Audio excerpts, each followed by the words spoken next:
আসসালামু আলাইকুম, welcome to my channel cooking recipes by Nasrin. আজকে ইফতার স্পেশাল একটা ইউনিক রেসিপি করে দেখাবো, আর সেটা হচ্ছে মাংস পেঁয়াজু। এই পেঁয়াজুগুলো শুধু খেতে কাবাবের চেয়েও মজা লাগে, আর ইফতারে ছোলা বুট মুড়ির সাথে মেখে খেতে সবচেয়ে বেশি ভালো লাগে। আশা করি এই রমজানে এই রেসিপিটি স্পেশাল একটা রেসিপি হবে সবার জন্য। আর রেসিপি যদি ভালো লাগে তাহলে অবশ্যই একটি লাইক দিবেন এবং সাবস্ক্রাইব করে চ্যানেলটির সাথেই থাকবেন প্লিজ। চলুন তাহলে দেখে নেই কী কী লাগছে। মসুর ডাল নিয়েছি 1 কাপ। ডালগুলো ভালোভাবে ধুয়ে পানি দিয়ে ভিজিয়ে রাখবো 1 ঘন্টা। এখানে মসুর ডালই ব্যবহার করতে হবে, অন্য কোনো ডাল দেয়া যাবে না।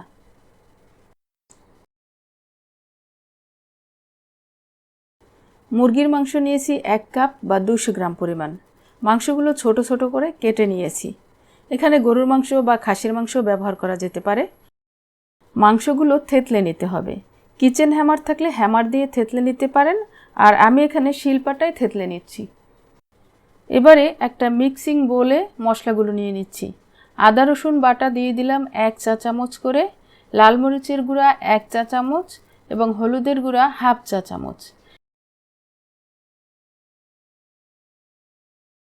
জিরার গুঁড়া 2 চা চামচ, ধনিয়ার গুঁড়া 1 চা চামচ, গরম মশলার গুঁড়া 1 চা চামচের কিছুটা বেশি আছে, তবে 1.5 চা চামচের কম আছে। লবণ দিচ্ছি 1 চা চামচ পরিমাণ। পেঁয়াজ কুচি দিয়ে দিচ্ছি 1/2 কাপ পরিমাণ।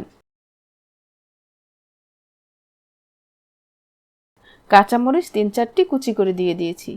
ঝাল যার যার ইচ্ছে মতো কমিয়ে বা বাড়িয়ে ব্যবহার করতে পারবেন। এবারে এই মশলাগুলো হাত দিয়ে কষলে কষলে মেখে নেব। পেঁয়াজের রস বের হওয়া পর্যন্ত মেখে নেব। দর্শক, মশলাগুলো অবশ্যই ভালোভাবে দেখে নেবেন এবং প্রসেসটাও ফলো করবেন।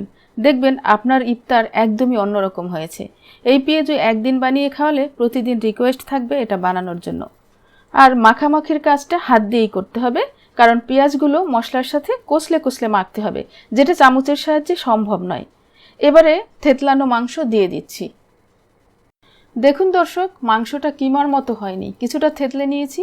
এতে করে 50% মাংস আস্ত থাকবে আর 50% কিমার পর্যায়ে থাকবে, যেটা খেতে দারুণ লাগবে। মাংসটা দিয়ে আবারও ভালোভাবে মেখে নেব। ধাপে ধাপে আইটেমগুলো দিতে হবে আর মেখে নিতে হবে।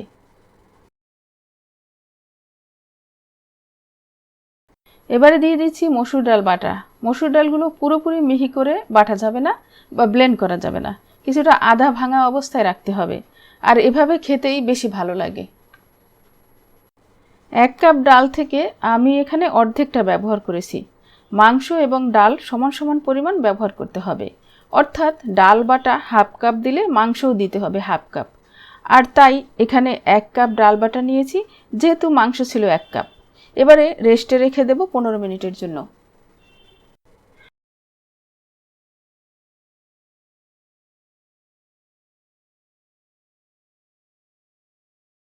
পেঁয়াজগুলো ভাজতে পর্যাপ্ত তেল লাগবে, তাই কড়াইয়ে তেল দিয়েছি পর্যাপ্ত পরিমাণে। তেলটা হাই হিটে গরম করতে হবে না, মাঝামাঝি আঁচে গরম করে নিলেই হবে। এবারে দিয়ে দিচ্ছি মাংসের পেঁয়াজু।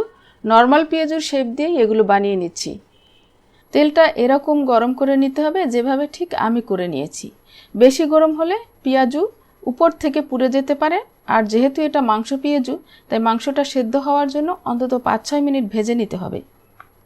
এক পাশ হয়েছে, উল্টে দিলাম।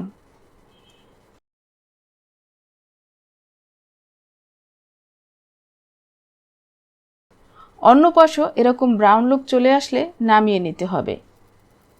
প্রথম ব্যাচ ভাজা হয়েছে আর এতে সময় লেগেছে 6 মিনিট।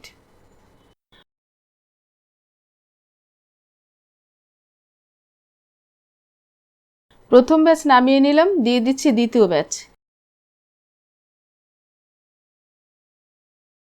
দ্বিতীয় ব্যাচ প্রথম ব্যাচের মতোই ব্রাউন করে ভেজে নেব। চুলার আঁচ লো মিডিয়ামের মাঝামাঝি থাকবে। আপনি যদি এভাবে পেঁয়াজু বানান, সবাই আপনার প্রশংসা করবে। কথায় কথায় আমাদের মাংস পেঁয়াজুগুলো ভাজা হয়েছে। দেখুন, দেখতে কাবাবের মতো হয়েছে, খেতে কাবাবের চেয়েও বেশি ভালো লাগে। এই মাংস পেঁয়াজু ইফতারিতে যোগ করবে অন্য মাত্রা। ইফতারি অথবা বিকেলের নাস্তায় এটি অবশ্যই ট্রাই করবেন। আশা করি ভিডিওটি আপনাদের উপকারে আসবে। আর এরকম সহজ এবং ইউনিক রেসিপি পেতে চাইলে চ্যানেলটি সাবস্ক্রাইব করে যুক্ত থাকুন প্লিজ। সুপ্রিয় দর্শক, নিজের হাতে বানানো যে কোনো খাবারই হেলদি।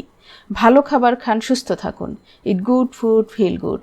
আজ এ পর্যন্তই। আপনাদের সবার সুস্বাস্থ্য কামনা করে আজকের মতো বিদায় নিচ্ছি। আল্লাহ হাফেজ।